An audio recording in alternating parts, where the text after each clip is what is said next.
Now the next topic is diffraction. क्या होता है diffraction of light? It is a phenomena of bending of light around the sharp corners of N obstacle. Obstacle मतलब कोई रुकावट है रास्ते में। ये सपोज ये आपके पास एक सोर्स ऑफ लाइट है, आपने रास्ते में एक रुकावट रख दी, लाइट ऐसे आ रही है, लाइट कैसे जाती? ऐसे जाती, ऐसे जाती लाइट।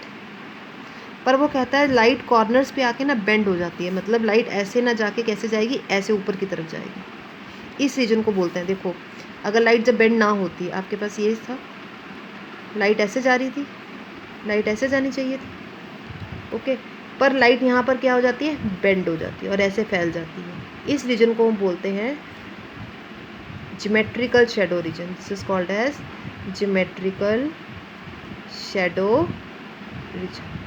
तो what is diffraction? It is the phenomena of bending of light around the sharp corners, या कोनों पर लाइट का बेंड होना और कहाँ एंटर कर जाना, in the geometrical shadow region is called as diffraction of light. ये तो आपने ऑब्स्टेकल लिया, आप एक स्लिट भी ले सकते हो।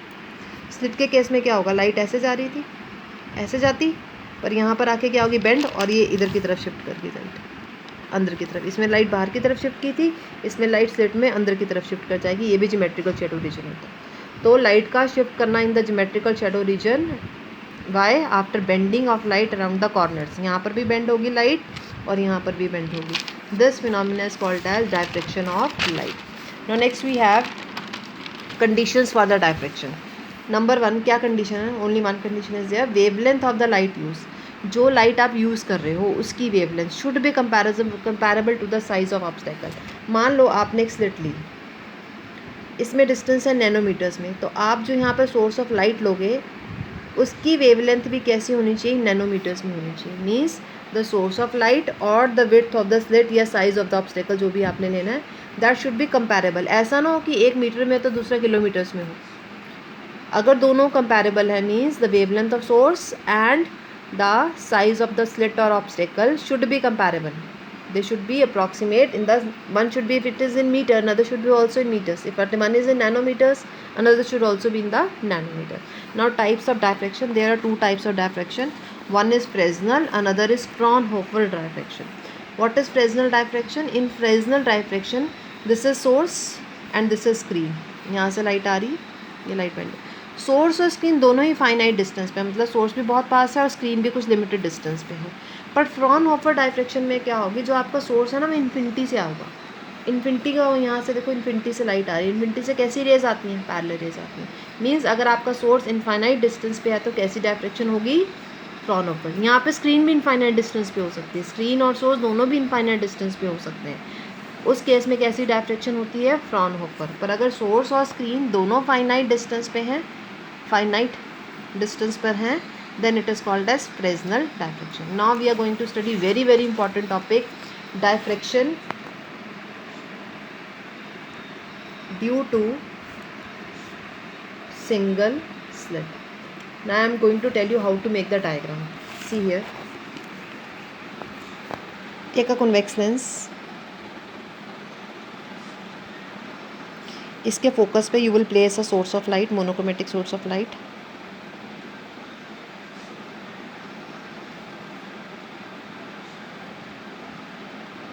Light will go like this. After refraction it will become parallel. Why parallel? Because source is at the focus. तो लाइट कैसी आएगी आपके पास, पैरेलल आएगी।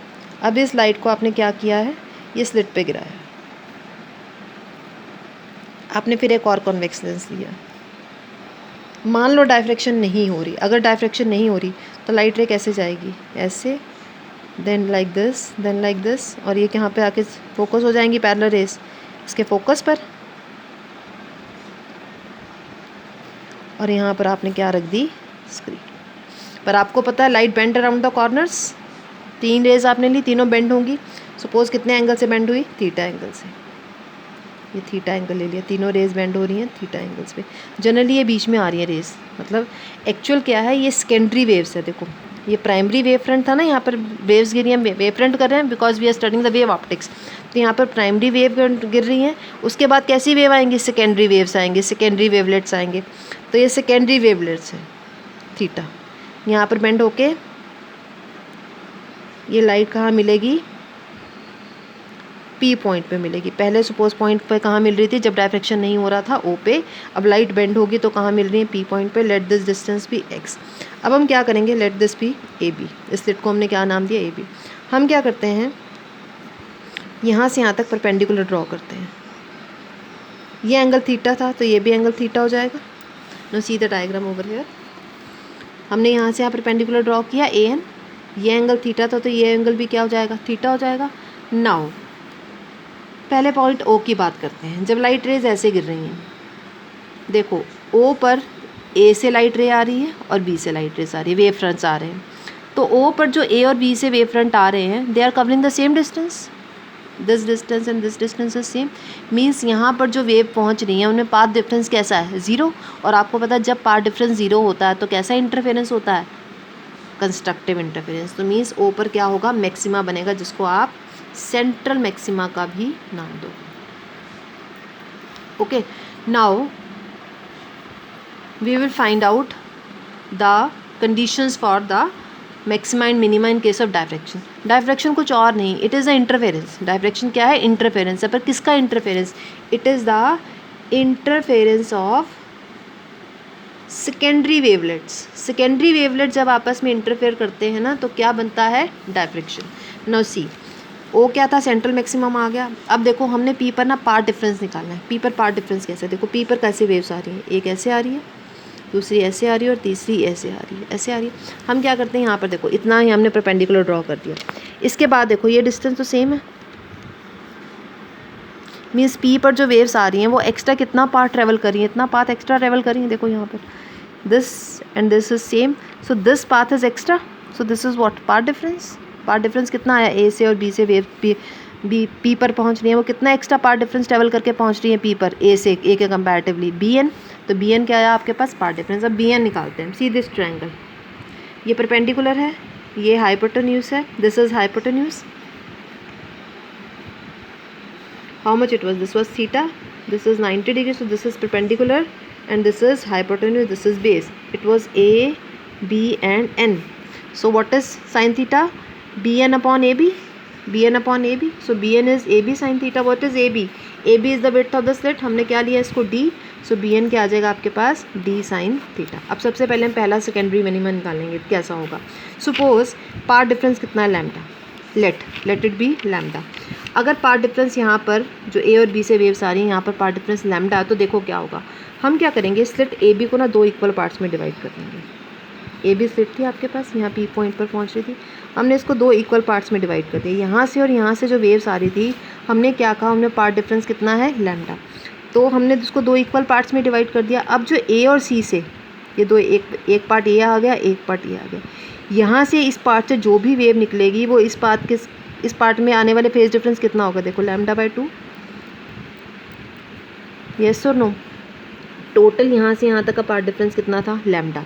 हमने इसको दो इक्वल पार्ट्स में डिवाइड कर लिया, तो मीन्स यहाँ से ऊपर वाले पोर्शन में से आने वाली वेव्स और नीचे वाली पोर्शन में से आने वाली वेव्स के बीच में पार्ट डिफरेंस कितना होगा, लैम्डा बाय 2, क्योंकि आपने इसको दो इक्वल पार्ट्स में डिवाइड कर दिया। आपने लैम्डा को लैम्डा बाय 2 दो इक्वल पार्ट्स में डिवाइड कर दिया, तो ऊपर वाले पार्ट से और नीचे वाले पार्ट से आने वाली वेव्स में पार्ट डिफरेंस कितना हुआ, लैम्डा बाय 2। और आपको पता है जब पार्ट डिफरेंस लैम्डा बाय 2 होता है, ऑड इंटीग्रल, ये क्या था, कंस्ट्रक्टिव, और बीच में क्या था, डिस्ट्रक्टिव, बताया था, आई टोल्ड यू। तो यहाँ पर लैम्डा बाय 2 होगा, लैम्डा बाय 2 में क्या होता है आपके पास, मिनिमा, तो पहला secondary minima, this is called as destructive interference. तो यहाँ पर आपको क्या मिलेगा, फर्स्ट सेकेंडरी मिनिमा। तो डी साइन थीटा आपने क्या लिया था, lambda 1, let theta is equal to theta 1, तो थीटा 1 निकालेंगे, यहाँ से कितना आ जाएगा, sine theta 1 is lambda by T, D को नीचे ले जाए तो sine theta is very close to theta because theta is very small, so theta 1 भी can be written as lambda upon T. Similarly अगर पार्ट डिफरेंस 2 लैम्डा है तो हम ए बी सेट को कितने पार्ट्स में डिवाइड करेंगे, 2 लैम्डा, तो इसको 4 पार्ट्स में डिवाइड कर दो, lambda by 2, lambda by 2, lambda by 2, lambda by 2। यहाँ से जो वेव आ रही है वो यहाँ से वेव आ रही है, इन दोनों के बीच पार्ट डिफरेंस लैम्डा बाय 2, इन दोनों के बीच पार्ट डिफरेंस लैम्डा बाय 2, इन दोनों के बीच पार्ट डिफरेंस लैम्डा बाय 2। तो यहाँ पर क्या आएगा, डिस्ट्रक्टिव इंटरफेरेंस होगा, मीन्स यहाँ पे मिनिमा आएगा। तो जर्नल अगर हम एमएथ मिनिमा की बात करें तो क्या आ जाएगा, theta M is equal to, first के लिए लैम्डा बाय टी था, 2 के लिए 2 लैम्डा बाय डी हो गया, तो एम के लिए क्या हो गया, M lambda by D. Now for secondary maxima, let bn 3 lambda by 2 हुआ। अब क्या करेंगे, अब हमने पहले ए बी स्लिट को कितने पार्ट्स में डिवाइड किया था, देखो इक्वल पार्ट्स में डिवाइड करना है। अब 3 लैम्डा बाय 2 है तो 3 पार्ट्स में डिवाइड कर देंगे, lambda by 2 lambda by 2 lambda by 2। यहाँ से जो वेव्स आ रही हैं इन दोनों के बीच में कितना पार्ट डिफरेंस है, लैम्डा बाय 2, तो ये तो डिस्ट्रक्टिव हो गया। अब देखो इसके लिए कुछ नहीं बचा आपके पास, मीन्स ये जो ऊपर वाले दो पोर्शंस है ना, इनमें से जो लाइट आएगी वो आपस में ओवरलैप करेगी और क्या बनाएगी, डिस्ट्रक्टिव इंटरफेरेंस, मीन्स क्या बना देगी, डार्क। पर जो ये वाला पोर्शन है ना, इसके साथ कोई भी एक ऐसा पोर्शन नहीं है जो इसके साथ इंटरफेयर करता हो, मतलब ये लाइट बिना रुके unblock portion of the light है जो आपके पास यहाँ स्क्रीन पे मिल जाएगा। कितना है वो, लैम्डा बाय 2, मतलब यहाँ से लाइट अनब्लॉक्ड हुए, बिना ब्लॉक हुए सीधी आपके पास स्क्रीन पे मिलेगी। तो मीन्स आपको स्क्रीन पे लाइट मिलेगी तो क्या मिलेगी आपको, bright fringe. So how much portion is unblocked, lambda by 2। मान लो पार्ट डिफरेंस कितना है, 5 लैम्डा बाय 2, तो कितने पार्ट्स में डिवाइड करोगे, lambda by 2 lambda by 2 lambda by 2 lambda by 2 and lambda by 2। ये दोनों आपस में क्या इंटरफेयर करके क्या बनाएंगे, डिस्ट्रक्टिव। ये क्या बनाएंगे, डिस्ट्रक्टिव। ये क्या बचा, कंस्ट्रक्टिव। सीधी लाइट आएगी इतने पोर्शन में से स्लिट के। तो देखो यहाँ पर आपने स्लिट का तीसरा हिस्सा था, out of the slit the third portion of the slit was giving the unblock light. तीसरे हिस्से में से अनब्लॉक लाइट आ रही थी। अगली बारी में क्या हो रहा था, पाँचवें हिस्से में से अनब्लॉक लाइट आ रही है। 7 नेक्स्ट केस में क्या होगा, लैम्डा बाय 2 को कितने पार्ट्स में डिवाइड करेंगे, 7 इक्वल पार्ट्स में डिवाइड करेंगे। 6 की तो पेयरिंग हो जाएगी, अनब्लॉक्ड कितना रह जाएगा, lambda by 2 7, means total light का सिर्फ 1/7 पार्ट अनब्लॉक निकलेगा। तो आप देखो यहाँ पर 1/3 लाइट आ रही है, फिर आ रही है 1/5 ऑफ लाइट, फिर आ रही है 1/7 ऑफ लाइट। तो मीन्स यहाँ पर ब्राइट फ्रिंजेस तो बनेंगी पर उनकी इंटेंसिटी धीरे धीरे क्या हो रही है, कम हो रही है। तो आपके पास कैसा ग्राफ आएगा, कंडीशन आपने निकाल दी, d sine theta M is equal to odd integral multiple of lambda. तो थीटा एम आ गया आपके पास, यहाँ पर क्या था आपके पास theta m, m lambda by t, यहाँ पर क्या हो जाएगा आप m plus 1/2 lambda by t. ये क्या आपके पास सेकेंडरी मैक्सिमा आ गया। ना देखो अगर मैं ग्राफ को प्लॉट करती हूँ तो लैम्डा बाय डी पे क्या होगा, हमने लैम्डा बाय डी निकाला था, लैम्डा बाय डी पे क्या आता है आपके पास, मिनिमा, लैम्डा बाय डी पे मिनिमा। अगला लैम्डा बाय डी क्या होगा, 2 लैम्डा बाय डी पे फिर मिनिमा, फिर मिनिमा, ये मिनिमा आ रहा है। आपने देखा मिनिमा की इंटेंसिटी धीरे धीरे कम होती जा रही है। इंटरफेरेंस में ऐसा नहीं था, इंटरफेरेंस में कैसा ग्राफ था, इंटरफेरेंस में ऐसा ग्राफ था, इंटेंसिटी क्या थी, सेम। यहाँ पे इंटेंसिटी धीरे धीरे कम हो रही है, क्यों हो रही है, क्योंकि यहाँ पर लाइट कैसे पहुँच रही है, इस मैक्सिमा पे 1/3 ऑफ दैट, यहाँ पर 1/5 ऑफ लाइट पहुँच रही है अनब्लॉक्ड होके, यहाँ पर 1/7। तो धीरे धीरे इंटेंसिटी ऑफ लाइट क्या होगी, कम होगी। Thank you.